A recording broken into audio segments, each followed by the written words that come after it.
And ladies and gentlemen, welcome to the Paranormal Portal. I'm your host, Brent Thomas, and this is our Bedtime Stories from Beyond. And I've got a great surprise here in the studio for you guys tonight, and it is our own guide to all of the world beyond the veil. Mr. Chris Geo is joining me in studio tonight, ladies and gentlemen. Thank you for having me, Brent. Oh, it's great to have you here. I've been on your show several times, and then of course, the last time you were on, we did that streaming thing. But this is the first time you've ever been on air in my studio, and I think that's just epic. So, I have to say I'm really impressed with this setup. I mean, I'm looking around and thinking to myself, now I have to up my game. But this is the way it works, is we elevate each other one step at a time. And so I love what you have here. You were explaining the mask in the background. You were explaining the Ouija board. Yeah. You were explaining the entire setup. And everything, ladies and gentlemen, everything has meaning. Everything has purpose that you see here in the background. So I'll let you ponder on that purpose. yeah, it's at least to decorate the set a little bit, but yeah, it does. It all reflects some aspect of things that we cover on the show, and so there's a lot more that I want to do. But it's a good start. I think it's a good start. But thank you. I appreciate the praise, and of course. Coming from you, that's high praise. I've modeled what we do quite a bit after what you do. As you were a big example and a mentor to me in doing this. So, you're too kind. You're too kind. Well, thanks. But we've taken some inspiration from you too. We got btvportal.com. Yeah. So people can step beyond the veil portal. And, we're always making jokes when we do Beyond the Veil about how it's beyond the scale. So I was thinking, what can tonight be? Tonight can be the paranormal buffet, I guess. It's the best I got. It is. And you and I, of course, have talked many times about the paranormal, and you have quite a bit of experience in the paranormal yourself. And how much did that actually kind of shape your journey? Well, I've always had weird encounters going all the way back to when I was 3-4 years old. I've talked about this before, how my mother took me to a psychologist because I was telling him little men were coming into the room at night. But when I turned about 13 years old, I got a book by somebody called Silver Ravenwolf. I don't know why I still remember that, but it was a book about Wicca and things like that. Oh. And that led me over to using Ouija boards. Now, my mother was very religious, but not diehard religious, but she had those religious values. She always saw all these things as things of the devil. And there might be something to the idea of playing with Ouija boards without knowing what you're doing, because it's gotten to the point now to where I can pick up a Ouija board and I own it, and that's the way it should be. That's the way a practitioner should be. They should be the master of their tools, not the other way around. But when you have a group of 13-year-old kids that don't know what they're doing, there's a potential to open up some portals that are unintended. Yeah. And a lot of people jump into it thinking that it's just a game and that's it. And that's what we thought. But what I noticed is that it was either extremely coincidental that I started using the Ouija board at this time, or it opened up a negative energy that created the problems and situations that I encountered from that point on. So my mother was stricken with cancer. My parents wound up splitting up. There was all kinds of drama, all kinds of havoc that happened as a result of playing.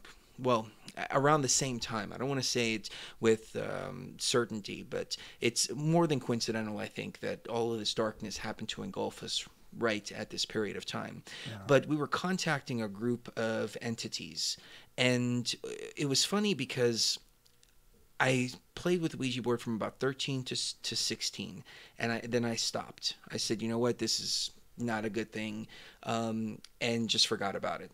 When I was about 28, maybe 30 years old, I was with this girl, and she didn't know anything about this story whatsoever. But I had this dream that I was in this occult bookstore, and it was kind of red, kind of like I'm lit up right now. And I walk up to the counter, and the guy behind the counter looks at me and he says, "They've been wanting to talk to you." And he hands me this red wooden Ouija board made out of like a red wood that was burned. Oh. And I woke up and I thought, well, this is strange. Why did I just have this dream? So I figured, they wanted to talk to me. So I went and I got a Ouija board, another one, that next day. And got on the Ouija with this girl. And the name that popped up was the exact same name of the spirit that I used to talk to when I was 16 years old. Wow. She didn't know anything about this. And I know that I don't move the planchette when I play. Right, right. So it kind of creeped me out a little bit. But I figured there was something important that needed to be said. And, I don't know how much you want me to go into the story, but it was pretty chaotic at that time too. Now I've mastered the energies to the point to where I can utilize those kind of tools. I don't, because really when you play with a Ouija, you just get a bunch of spirits that they're not serious. Right. They're joking around, or they don't have any clear intention. They just want to just interact.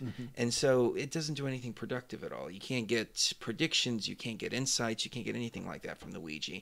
It's just a fun game to play, but it could have some very dark consequences. Yeah, it really can. I've said it many times on the show, but I think that the risk with the Ouija board is that it's a blind channel. You are essentially making this claim or this broadcast to whatever spirits might be around. Hey, come through me, use me, my energy, and create this circuit, and then talk to us. So it's a blind channel, and people don't know what they're contacting. They don't know if it's truly even what is said on the board. If that's accurate, you don't know. There's so much you don't know. I find it absolutely shocking that the age requirements for the Ouija board is 8 and up. Well, that's because the Ouija likes to do the figure 8. That's true. And I've seen the planchette do this figure 8 with such energy that you can't describe it. I mean, you can feel the energy as this thing is getting more and more and more agitated and spinning that 8 and spinning that 8. And we always speculated on what that could possibly be. Is the figure 8 opening up the portal? Is that why they keep doing it over and over and over again, and they're harvesting the energy from all the players in order to open up that portal?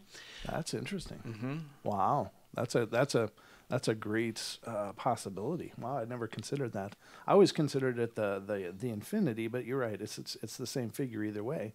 But what does that mean? Is it have a significance in the channeling of the energy? Wow, that's pretty cool. It could. It seemed like it was passing everybody on the board. As it was doing the figure 8. Wow. Almost as if it was drawing energy from all of these different directions. To a central point. Yeah. Wow. And then one of the big phenomenon is, of course, Zuzu. Or Zaza or Zozo. Yep. And there's YouTube videos dedicated to it. Yep. And people say that it's Pazuzu. Oh, right. Are you familiar? A little bit. Isn't he a trickster demon or something? He's a trickster demon. Yeah. He was portrayed in The Exorcist as the devil. But he's really not as sinister as they portrayed him. He's always depicted with an erect penis. Which tells me, I think it's symbolic, and it is pretty funny. But if you look at the scene in The Exorcist, he has like a big old schlong that's sticking out. Nobody ever notices it until somebody points it out, and then you're like, oh my God, there it is.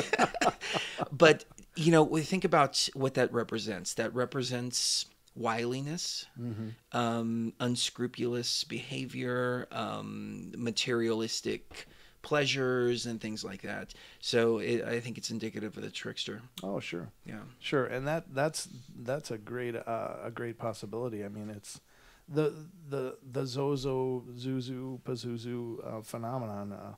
Actually, during one of my break videos, it's a ghost break full of different ghost clips and Ouija board sessions. And the very last clip before the logo is this woman and this group doing a session. And she just suddenly starts like totally having a seizure, and if it's not legitimate, they did a hell of a job. I always thought that video was pretty powerful, but that seems to be the case in the Zozo phenomena, is that somebody is possessed or has an attachment for a while, and seizures and somebody going unconscious is pretty indicative of that as well. But the figure 8 is the big thing. That's considered one of the symbols of that. So I wonder if you've actually witnessed that yourself. Did it when you saw that happening, did you get a name? No, well, I mean, it was we would get a name first, and Okay. then we would start asking questions, and as we got into the questions, then it would go into the eight. Oh, Yeah, okay. Yeah. but it was so the energy behind it. I mean, it's something you have to feel. But I'm Yeah. sure you've had sessions where you felt the energy before. Yeah, yeah. And it's something that's actually pulling on that planchette. It's Yeah. moving it with force. It's funny because and for those of you that have never used it, the Ouija board, when you really have that connection, and you can tell when you're using it if you really have that connection or not, but it feels like, I don't know, you feel almost as if there's a magnetic force, but you know you're not utilizing your own muscle groups, at least on a conscious level, and you can just feel that connection, and it feels like your hands are just glued to it. Is the best way I can. Is that something that you can relate to as well? Um, Like you feel that connection. you feel yes, Yeah. yes. I Okay. definitely I remember the connection, Mm-hmm. but at the same time, it was moving so fast in some of these Oh. sessions when it's doing the eight that it was almost hard to keep the fingers on it. Oh, It was sure. like it was moving so fast, and you're almost you're trying to catch up with it. Right. Right. So, Yeah. Wow. That's really but cool. now that you say that, it's almost the energy is almost alluring. Mm-hmm. It's almost like Right. an addictive kind of energy does. that you feel it, you tap into it, Mm-hmm. and then you want more of it. Right. And perhaps that's the danger. You know, perhaps that's why people have problems is that, and so many people if that have had issues with Ouija boards, they'll start with groups of friends, but pretty soon they're doing it on their own and they're not really, I think to do something with, tools, and it's just a tool, so I'm not trying to imply the Ouija board is anything other than that, but I think that you have to be in a right mindset and you have to be spiritually prepared for something like that. Like, it's not what kids should be doing at slumber parties. That to me is the wrong application for a Ouija board. Although, I mean, any of my generation, I mean, it was part of growing up that kids would have a Ouija board and somebody would whip it out and they'd freak each other out. But I think that you have to, it's like you were saying, you grew to be able to handle that, but perhaps when you first started, you weren't ready for it. Definitely not. Right. I didn't know what I was doing. I didn't know anything about closing the board. I didn't know anything about protection. Right. I mean, I think right now I've developed my shields to the point where they're really very powerful, and I don't have to worry about them too much.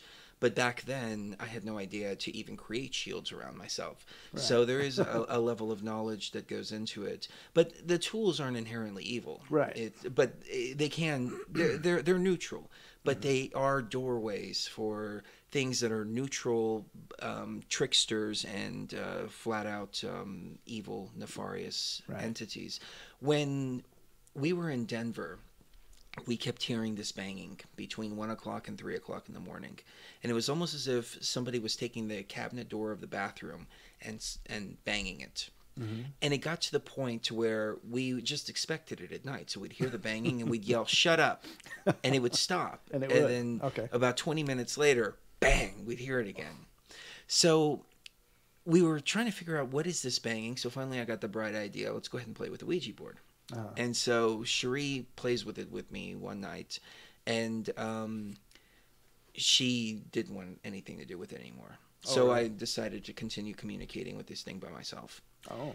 Because I understood the protection, I understood Sure. my own power and all of this, Right, and so right. I found no danger in doing so.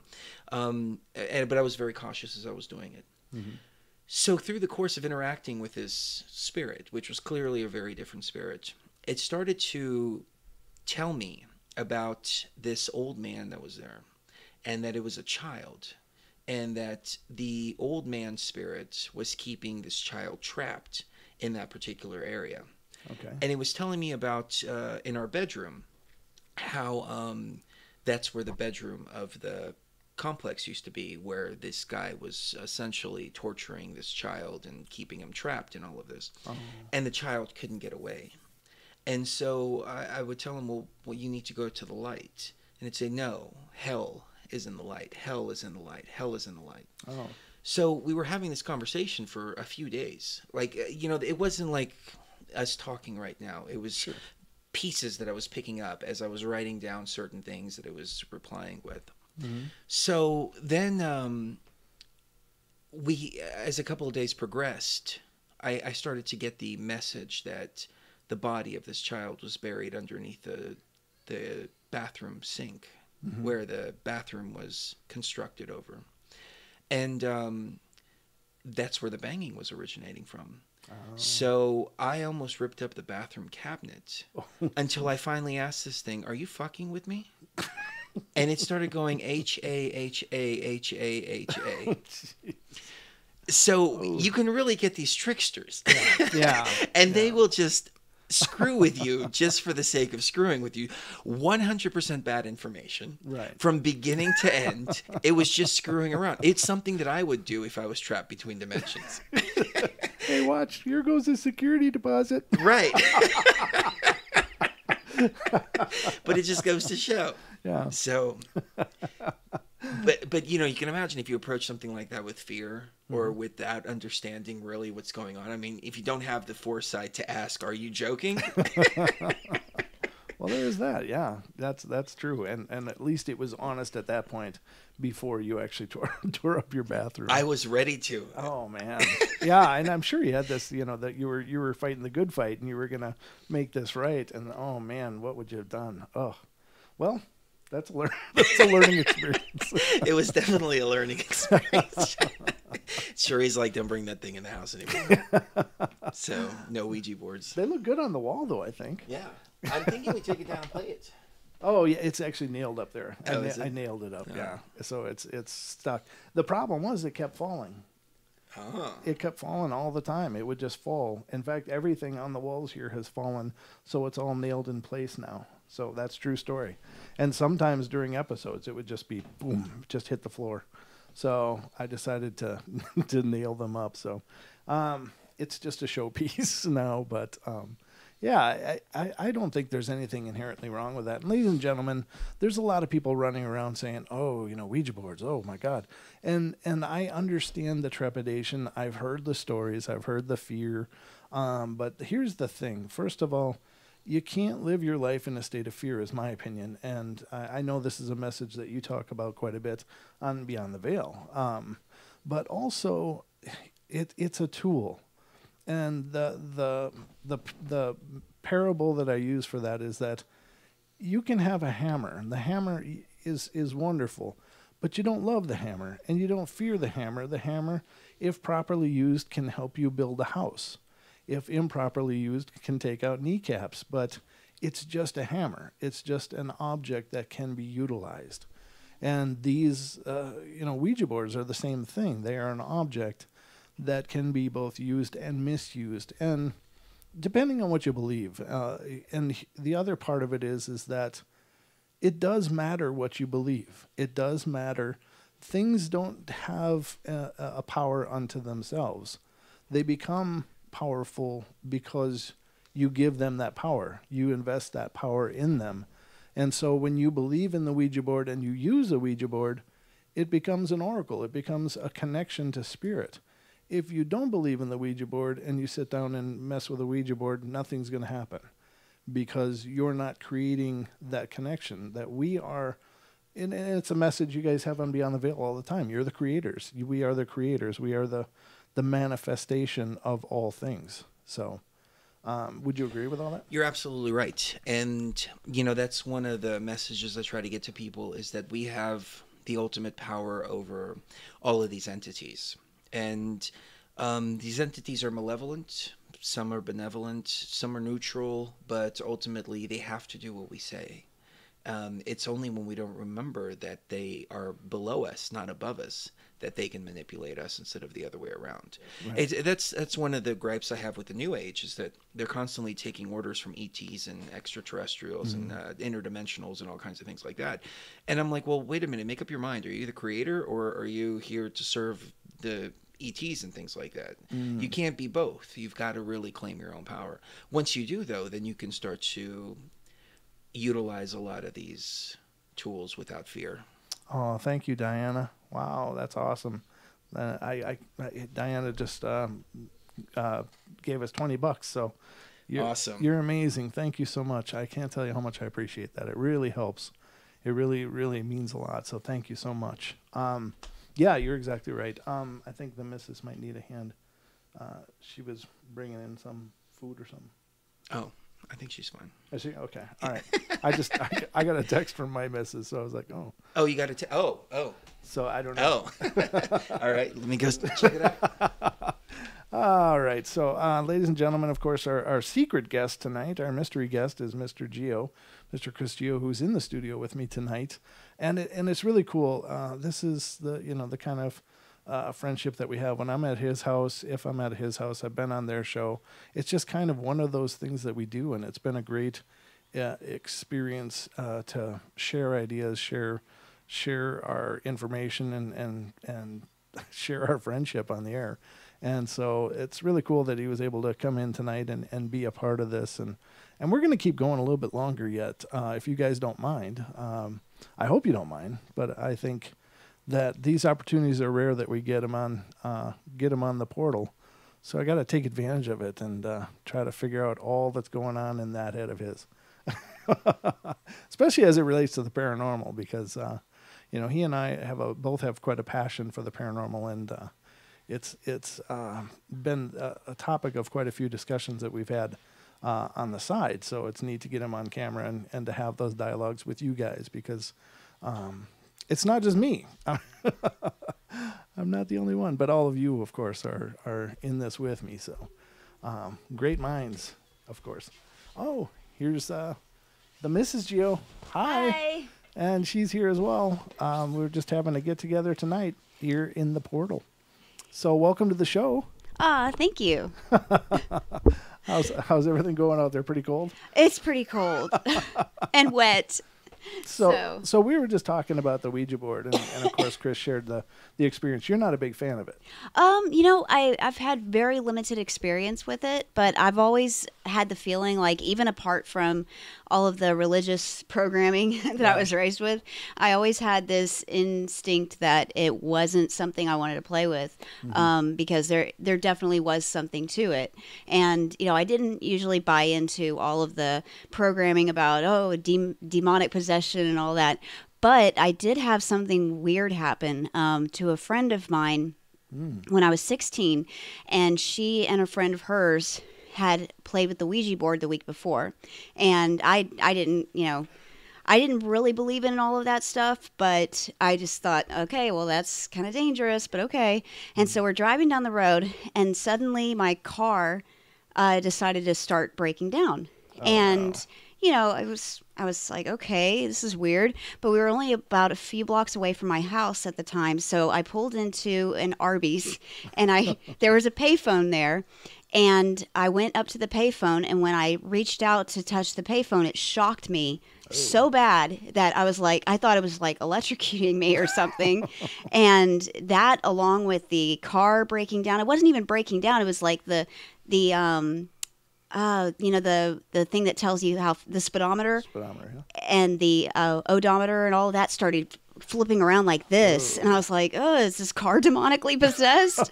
But yeah, I always attributed that to whatever was surrounding her after the Ouija board experience. And I found out later that her and her friend had never closed the gate after opening it. Right. And they were just playing around with it like it was no big deal. But yeah, I learned from that you have to be very careful if you're going to use things like that, and that you also have to shut gates after you open them. Yes, absolutely.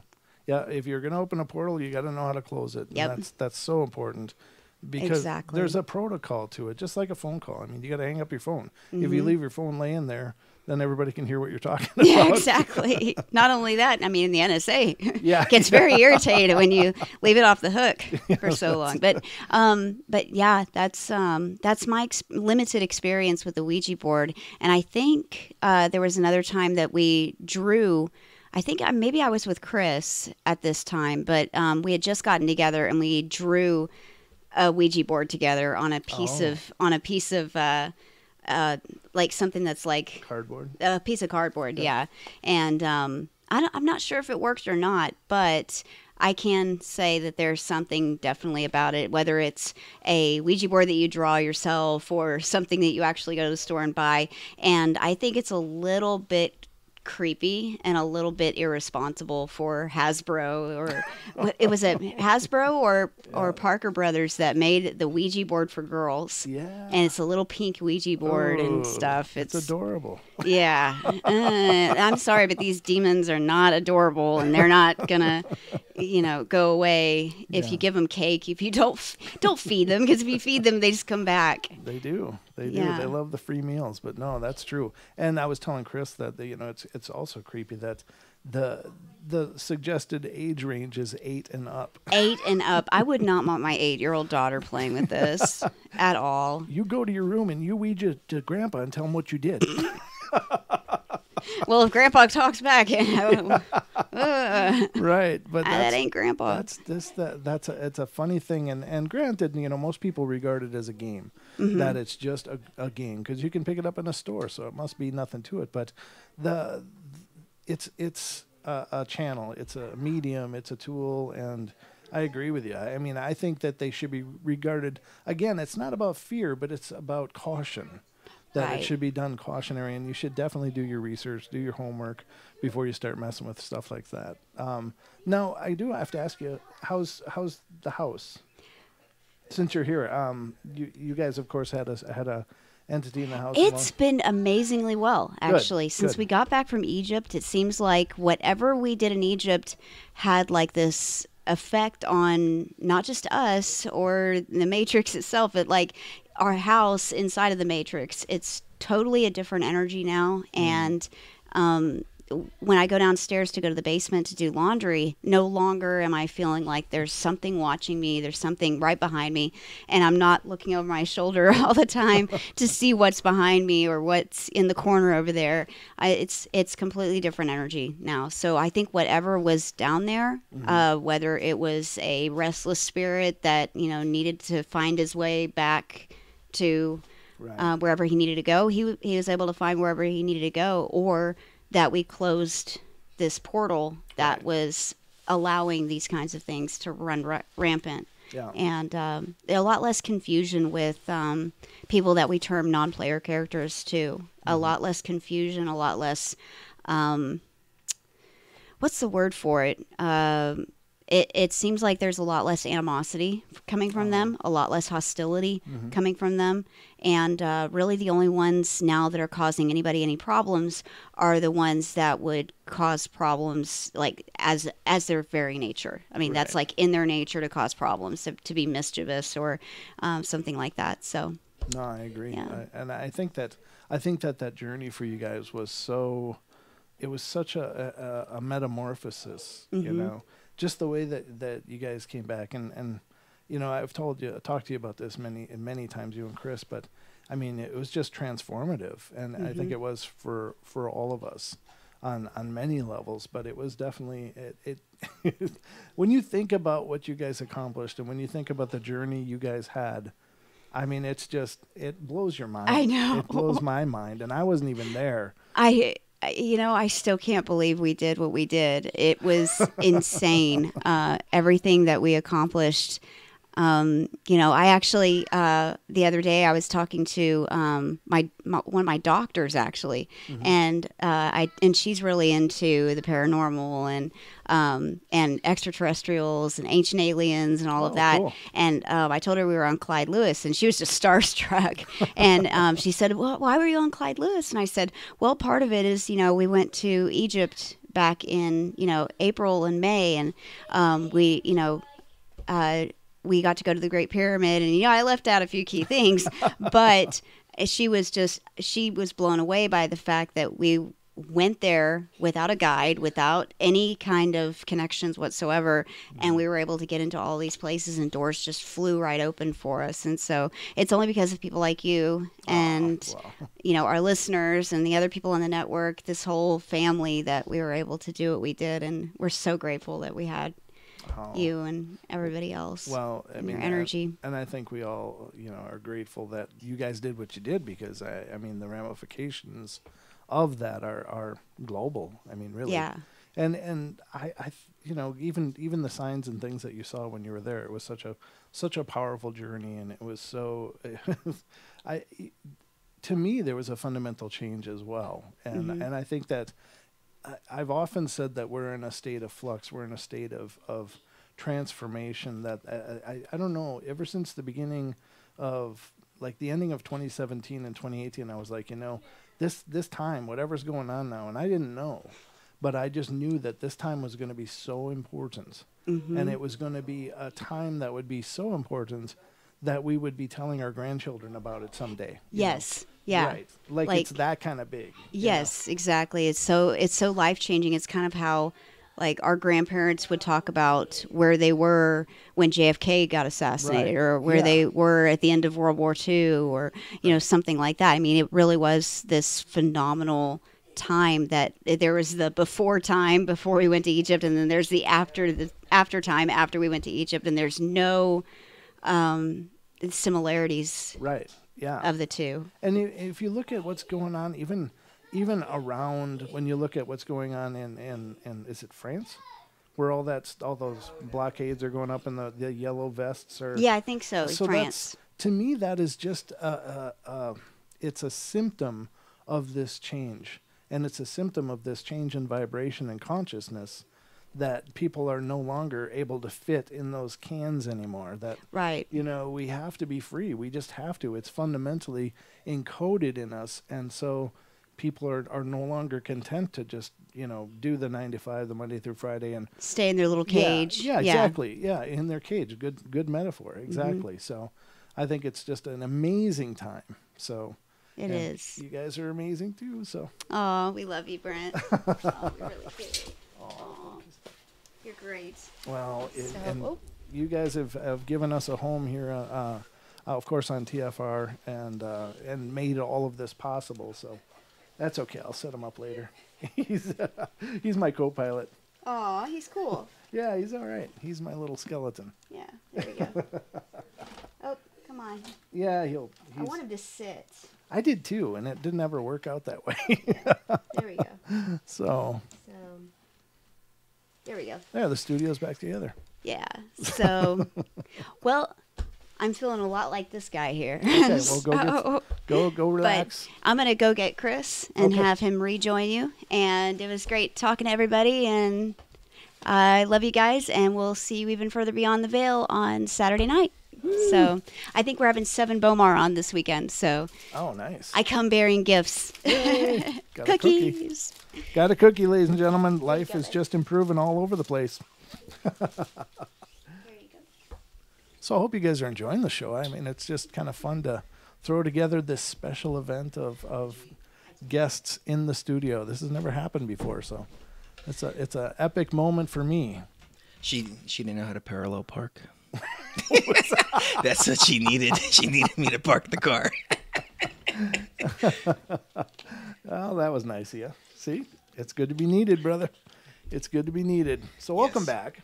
And yeah, Cherie and I were just talking about the Egypt trip a little bit, and I just think what the ramifications of what happened there and what has been happening over the last year. I mean, we're seeing this change in vibration and change in energy everywhere. You know, I mean, it's such a global event at this point. And how does that make you feel?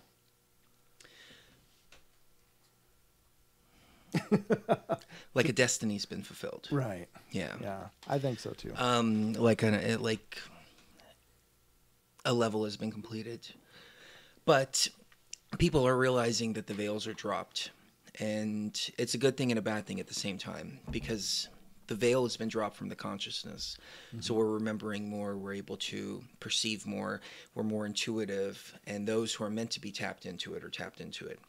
But at the same time, I feel like the dimensional barriers have been broken a little bit. So we have more paranormal activity, we have more interaction between dimensions. And as much as we like to delve into the different dimensions, everything was coordinated off for a reason. it's just like a computer system. You know, you can't have your programs in your D drive accessing your Windows operating system programs, because you get a little virus program in there and then it can wreak havoc on your computer. So everything was set up in a particular way. But I feel like everything's going back to a place of balance. But they're going to be as loud as possible while things go back to balance, and any malevolent entities out there are going to make a fuss about what's going on.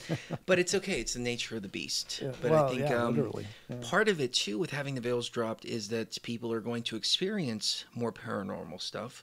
But it's not that there's a presence of more paranormal. It's that their perception has The opened up. awareness. Yeah. And it's that much more important that people remove that fear out of their sphere and out of their consciousness, because when you have the fear and something like that happens, then it's controlling you. When something like that happens and you don't have it, then you're aware of the situation and you handle the situation in the way that you should. Yeah. Whether it's incense, sage, frankincense, even creating shields. I mean, all you really have to do with any of these entities that are bothering you is just tell them to leave. But you have to command it. You have to know who you are. You have to say it from a place of knowing yourself as a creator being. And then they have to. They have to listen to you. Right.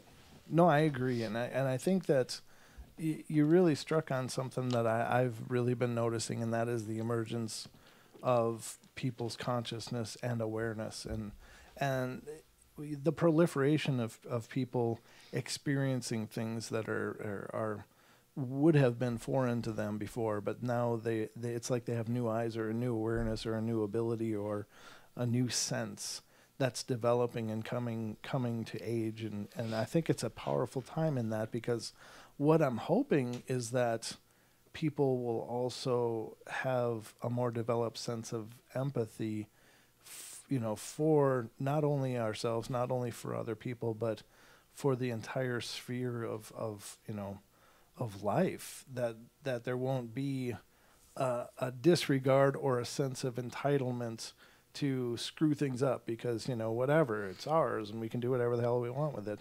And I don't know if any of this is making sense, but I'm just, as people are emerging and becoming more holistically conscious, I don't know how else to say it, but I hope that they're developing that sense of awareness for all things. Yeah, I know exactly what you mean. I made this example on the last show. I used to have these Oscar fish. I don't know if you're familiar with these, but they eat minnows, which was why I got them, because I thought it was cool to feed the minnows. But I just, it felt weird after a while feeding one conscious being to another conscious being, even though that's just a natural cycle. But it just, we had the same situation happen with a boa that we had. We put a little rat in there, and it struck it 3 times. And all 3 times the rat would go and try to snuggle up with the boa. And it was in the cage for like a week with it. And I'm like, I can't do this. I took the rat out, kept it as a pet, and got rid of the boa. Because I figured, like, wow, there's something special about this. And then we wound up releasing him in a field. Oh, cool. So, yeah, he was a cool little guy. That is pretty cool. That's a cool story. Yeah, the point is, I kind of veered off, but the Oscar fish, when they would get upset about something, it could be just me not being there, because they were aware of what was going on outside of the tank. They would pick up the rocks and spit them at me, and when they wanted food or something like that. Wow. Yeah, these were something very different. Yeah. But when they would get frustrated, they would start to tear up the inside of the aquarium. They would uproot the plants. They would take out the filter. They would take out the the plastic piece. Yeah, and I'd always think to myself, this is their fishbowl. Why are they tearing up their own fishbowl? And then I realized, well, that's exactly what we're doing here. We only have one fishbowl, but we keep tearing it up for some reason. And that's funny, because the metaphor continues in that all the people throwing rocks at the glass, like, hey, somebody help us here. Yeah. We're all in that fishbowl too. But I think that's a really beautiful story, and I like that. I like that about the rat. That's cool. Yeah, we kept him for a good year. What did you name until him? We moved? Stapleton. Stapleton? Yeah, that's cool. I think that's cool. That's from Charlotte's Web. He earned it, though. He earned that. But he I don't know. I mean, some people would dismiss that, But the fact that you were able to observe that and find, a higher reason for it, I think is really cool. That's exactly how I felt. Yeah. Was he earned it. Yeah. I mean, obviously he's not supposed to be eaten. Yeah. Because if he was meant to be eaten, he would have been eaten. But just the compassion that this thing had, though, it would go in. I mean, maybe it's not compassion is not the right word, but it would go snuggle up next to the snake. That blew really my wild. mind, and that it was breaking my heart while I was watching this, and I was thinking, no, this is just nature. This is just nature. This is just nature. But yeah, it was something. That is really cool. And now I wonder if this emerging consciousness will help people to see those kind of consciousnesses more clearly. Now, I think I think about this kind of stuff quite a bit, probably all the time, actually. When I think of consciousness and I think of nature, and I wonder about that, like, what kind of consciousness do they have? And I think that in a lot of cases, many things in nature just serve a utilitarian purpose. That they keep a balance. They perform a function to keep a balance. But every once in a while, it's like these lights emerge even from those things. Now, you explained it about your fish, and you explained it about that rat. And I think that, was that, now the question that's going through my mind is, was that a result of being in your care? Was that how that rat was able to develop a quote-unquote consciousness and function on a higher level? Or would it have done that anyways? You know what I mean? It was like, was that a manifestation of your spirit in this thing? And as an example, that it became a mirror for you in some way and showed you something important?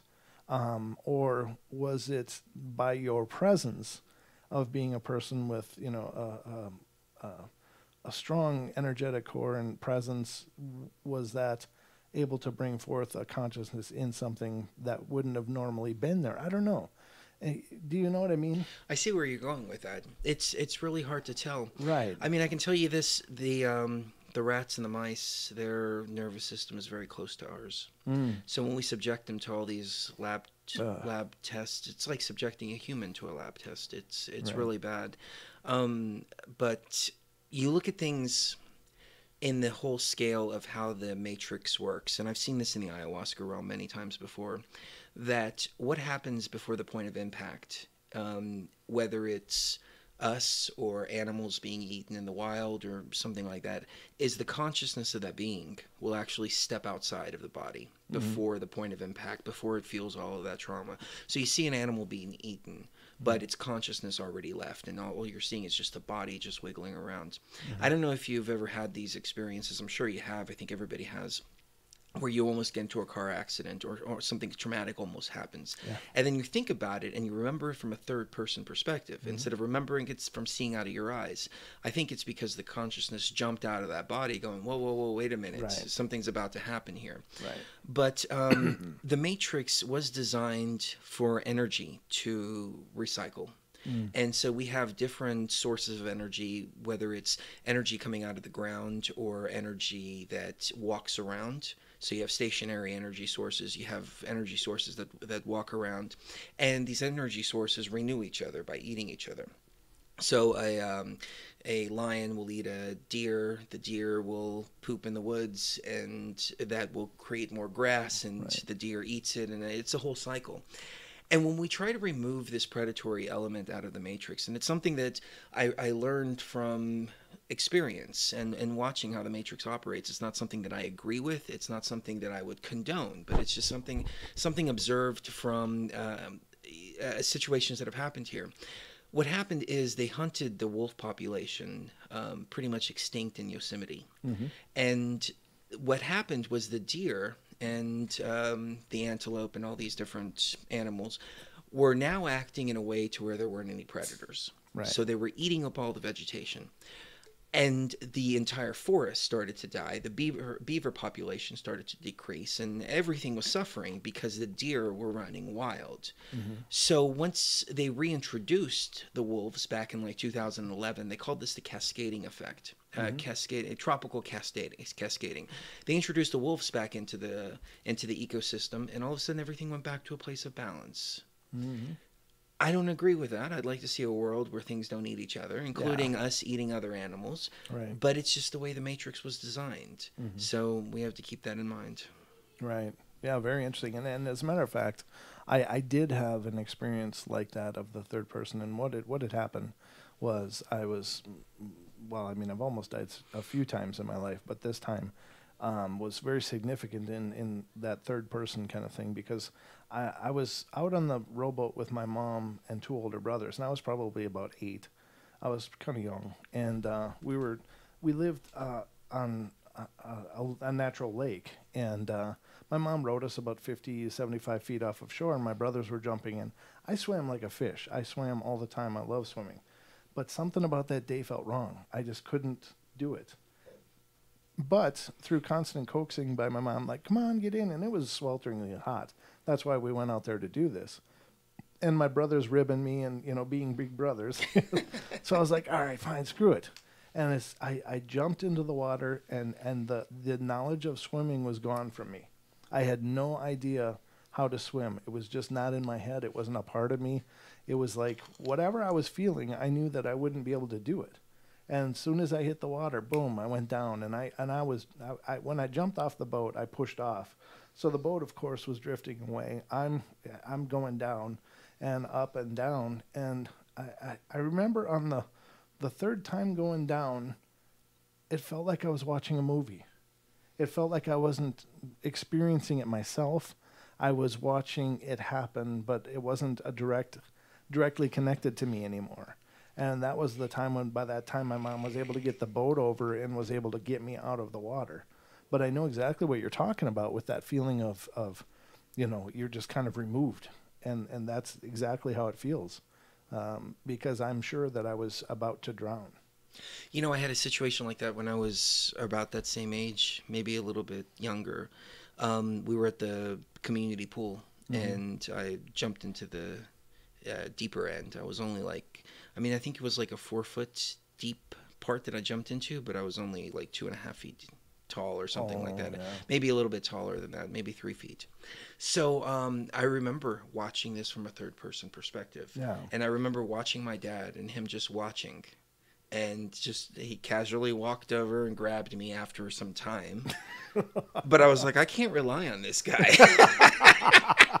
So I learned that lesson there at least. But I remember seeing it. I remember watching my body struggling around in the water. Right. So you were removed as well. Yeah. It's a surreal experience.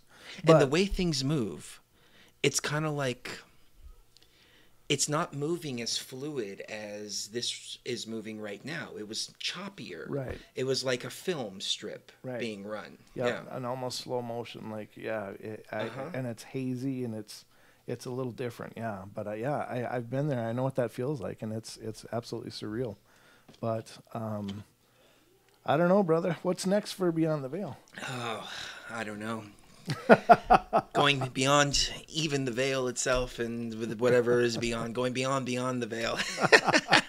I'm not sure. We just kind of take it one show at a time and just see how things.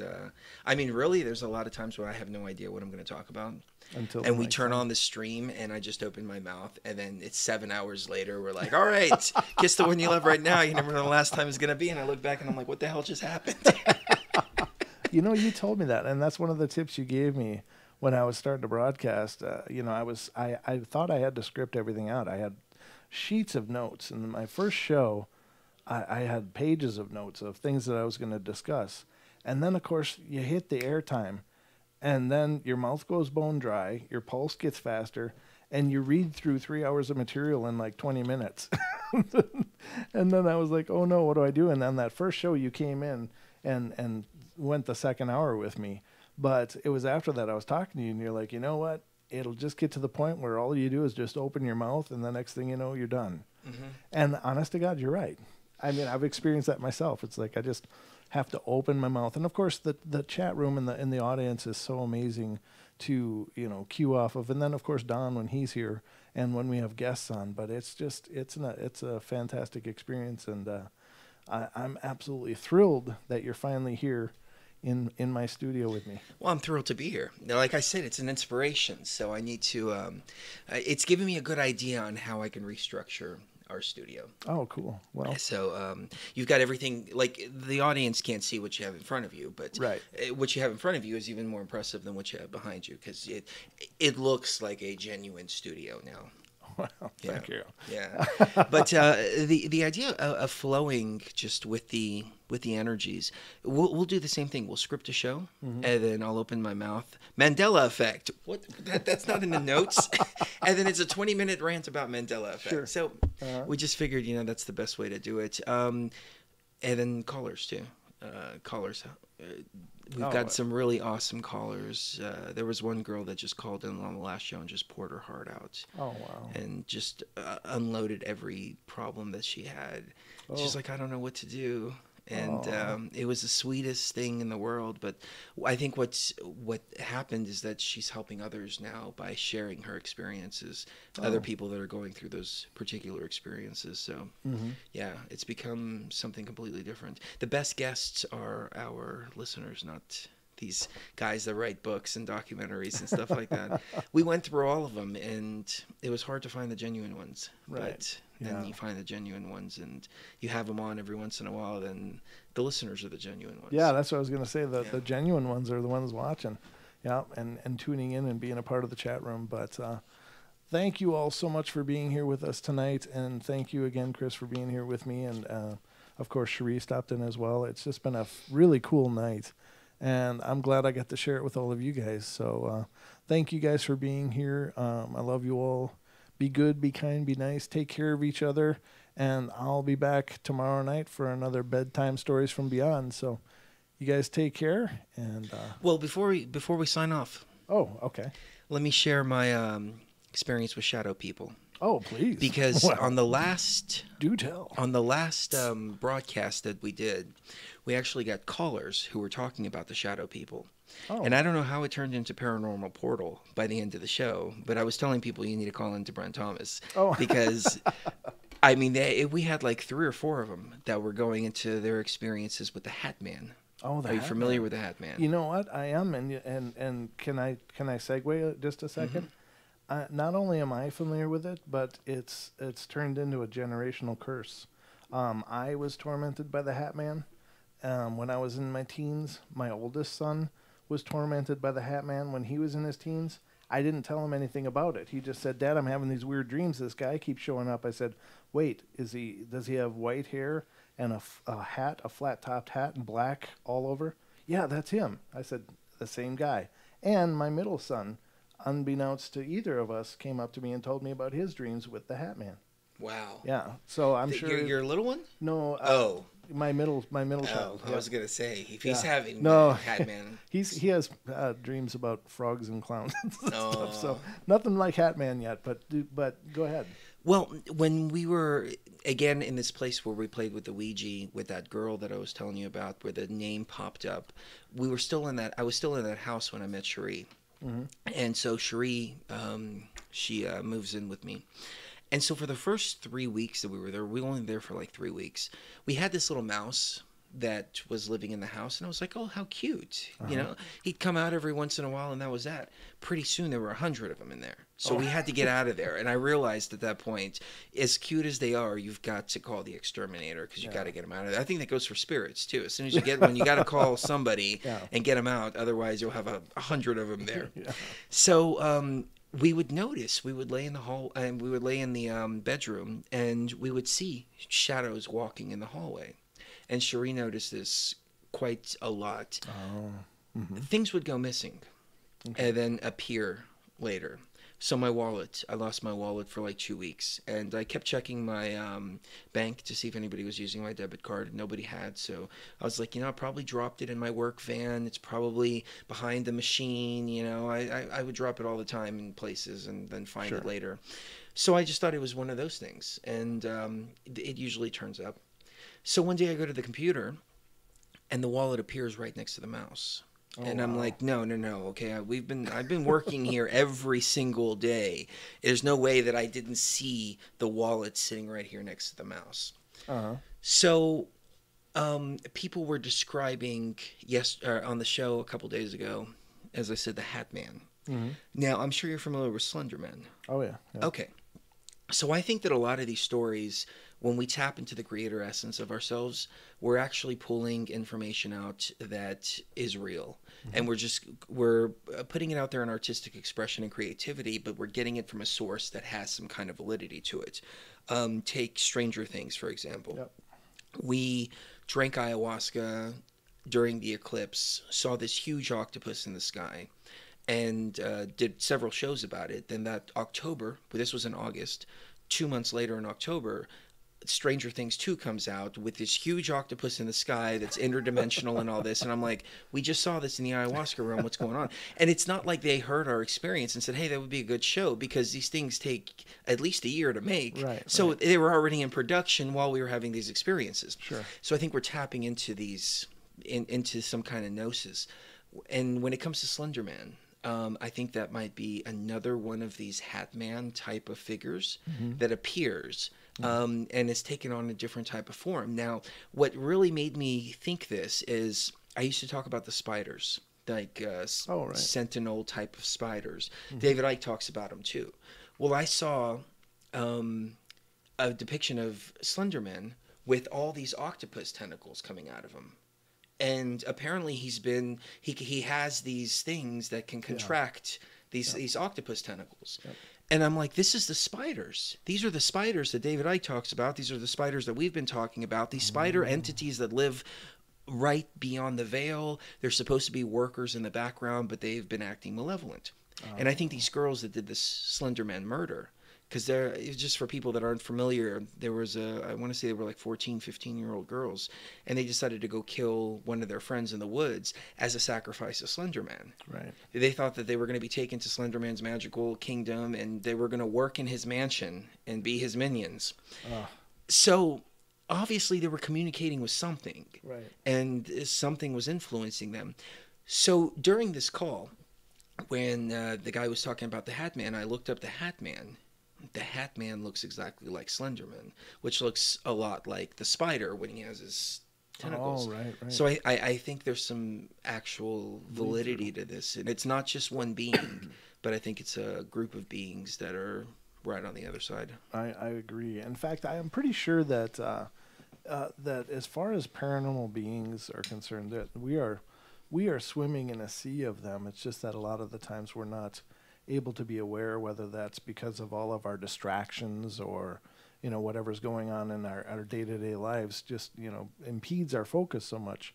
But when we get to those relaxed states or just more zen-like states, it's when those things kind of peek through, and that's when we get some clarity on our conscious level or in our consciousness. So I'm sure that those things are around all of the time. It's just it's probably good we don't see them all the time, though. I don't know. But I think they are. Yeah. I mean, you sit alone and you feel like you're being watched. Yeah. You feel the chills going up your spine. You may be laying in bed right now, and you just feel a presence looking at you. Yeah. And you're wondering what's going on as you're tuned in to the Paranormal Portal. So keep an eye out, ladies and gentlemen, for what's there. The things that go bump in the night. And there's lots of them. Absolutely. So yeah, I totally agree, and I think that even in terms of Bigfoot, for instance, it took a unifying term to bring that all to a national scale, because there were wild men, there were wood boogers, there were skunk apes, all these different names in regions like Momo, Grassman, just in the U.S., all these regions had this phenomena that was happening, and they thought it was kind of just their monster. But then somebody came up with the name Bigfoot and then Sasquatch, and all of a sudden it's like, well, that kind of sounds like our guy, our Grassman. Oh, that sounds like Momo, and suddenly there's a unifying term that everybody can recognize, and you realize how prolific these things actually are. and they're not so isolated. So It makes me wonder too, when you discuss these kind of things, if you're more receptive to them. I think so. Because Magnetism. yeah, a couple of years ago, we had you on the show, and you were talking about cryptozoology. I've never really paid too much mind to cryptozoology, but we started talking about the Dogman. And we're driving down the street between Sandpoint and Spokane, and we see this guy walking down the street that looked like he was hairy. You and I talked about this. Yep. And I saw a couple of other weird things like that. Now, I can't go back and say that we actually saw a Dogman, because we just saw him in our headlights as we were driving, and you know, that's like meth central up there, where they, for some reason, it's like the Mexican Olympics or something, where they walk literally like 120 miles up and down the road. It's like, oh my God, what are these people doing? It's not like they need sleep. Yeah, it's creepy. So, you know, it very well could be that, but we were more receptive to it when it was in our consciousness more. And then I haven't really thought about it too much. I'll probably see something on the way home now. Yeah, it's prime night for it, I'm sure. Yeah. But no, I think you're right, because I think it's a term of magnetism, and there are many people that believe that they can choose that many of these creatures are aware of us, of our thoughts, or at least where we're at energetically, and they choose or don't choose to show themselves. So perhaps since it was on your radar and your kind of energy level, they went, yep, here we are, and revealed themselves. But I think that that's the case. I think that they probably are operating on more of a telepathic level than we are, and they just know this is a good person, this is not a good person. We saw what we described as Pan one time. We were sitting outside and we were drinking. Yeah, we were drinking ayahuasca right by the lake, and we kept seeing this creature. And under the ayahuasca state, the first thing that comes to mind, at least if you're saying, is this is part of my ayahuasca experience. It's part of the hallucination. It's happening internally. It's not something that's actually out there. But Cherie and I both saw this, and it was there for quite some time. Here's the kicker. It kept turning on the light, the automatic light of the neighbor's house, as it was walking back and forth from the lake back to where it was. Oh, wow. So something was triggering that light that we were seeing. Something was actually there. Yeah. Wow. That's really cool. Yeah. And I agree that I've done many shows on things like the Fae and forest people and little people, and I think all of those things are out there, but it's just a matter of becoming attuned to them, or them becoming attuned to you and revealing themselves, because maybe they can actually exist in different vibrational states. Maybe they just have that ability. Who knows? One thing I've come to realize in doing the paranormal is that everything is possible. It's all possible, because it's all just energy. It all breaks down to energy, and if energy can be shaped by intention, then what is not possible? What is not available? And it's all available. Yeah. So it is all energy, and it's all different types of what I call programs running inside of the matrix. I put everything in a technological computer simulation way of saying it, but it's bigger than that. It's just that's the best language that we have to use right now. Right. But it's all energies and programs. The difference is, are they malevolent? Are they benevolent? Are they infected with a virus? Are they working in the way that they're supposed to be working? And there are programs. That's what we have to remember, that they ultimately, we're the ones that wrote all of this. We're the ones that created the entire matrix and everything in it. It's just like developers creating World of Warcraft. Yeah. Then you're at your keyboard sitting there playing. We just forgot that we're sitting at the keyboard and that we own all of this. But the bosses seem, they can come out really big and seem really scary. I mean, they're supposed to, and it makes a fun game. Have you played it? No, I've never played. Oh, I play that game every once in a while. It's a great game. Is it? Yeah, it really is. Should we play Skyrim? Oh, see, now that's a good game, too. Yeah. So that's pretty cool. Yeah. No, I can't sit down and play video games. I played Castlevania 2 the other day just because I just ran through it. Yeah? But I tried to play Devil May Cry. Yeah. One of the later ones, and after 10 minutes, I'm like, I got too much shit to do to sit here on the computer and play video games. Yeah, I know. I probably, I don't do it a whole bunch, but I every once in a while I treat myself. It's like, okay, I've earned it, but I make sure I earn it first. Yeah. Now, how about the VR? Have you been doing anything with that? I haven't really been messing with the VR. I need to. Oh, you do? I need to get back in there. We turned it into a green screen room. Oh, cool. So, yeah. But, I mean, all we need to do is just move the chair and the lights out of the way, and we got the VR room back. Oh. So, yeah, we got Skyrim on VR, and she's like, oh, my God, this is amazing. Oh, cool. And then 10 minutes into it, she's like, I'm tired. I want to go sit in front of the computer and play Skyrim. This is too much work. Yeah, they do have this it's a omnidirectional treadmill. Yes. That goes right in the middle, and you can run forward, backwards, left, right, and all of that in That the would be VR cool. realm. Yeah. I mean, It'd be good exercise, I would too. look hot if they had that for playing WoW. That's all I'm saying. Yeah. I'd be ready for my Speedo again. Yep. That's what I'm thinking too. I mean, why don't they do this? Like, you have exercise bikes and stuff like that at the gym. Right. Why not stick a VR headset and make it fun? Right. Yeah. Good I feel point. like a freaking gerbil when I'm on one of those machines. I'm like, Yeah, I know. It is pretty mindless, and they give you that little TV screen so you can watch the news. right. Oh, right. God, It's like, give come me a on. VR headset. I'll take care of the rest. Yeah, let me go shoot stuff. I'm good. Yeah. Keep Oh, yeah, running. you're running on the treadmill. Ba, ba, ba, ba, ba, ba. Exactly. Oh, that's the way to do it. Like Doom. Yeah, you go through the whole level and you're shooting stuff. I Yeah, think that's a that'd good business idea. I think you'd be a rich man if you could make that work. Yeah. Might have to do that. Absolutely, ladies and gentlemen. It was birthed right here on the portal. That's right. If you think it's a good idea, ladies and gentlemen, send a super chat donation to let us know. I like the way you work, mister. You're welcome anytime in here. It's been awesome. Thank you. Well, thank you, brother, for being here. And thank you all. I hope you guys enjoyed this. I truly enjoyed it. And it's always a pleasure doing the portal. But I'll be back tomorrow night. So, again, be good, be kind, be nice. Take care of each other. And I love you all. And thank you again, Diana. That donation was wonderful. You're amazing. So we will talk to you guys soon. And that about does it for tonight's Bedtime Stories from Beyond. And that's the way the news goes. And that's the way it was.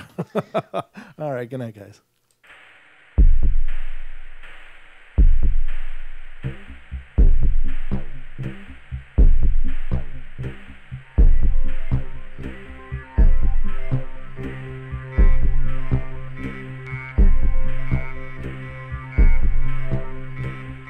Woo!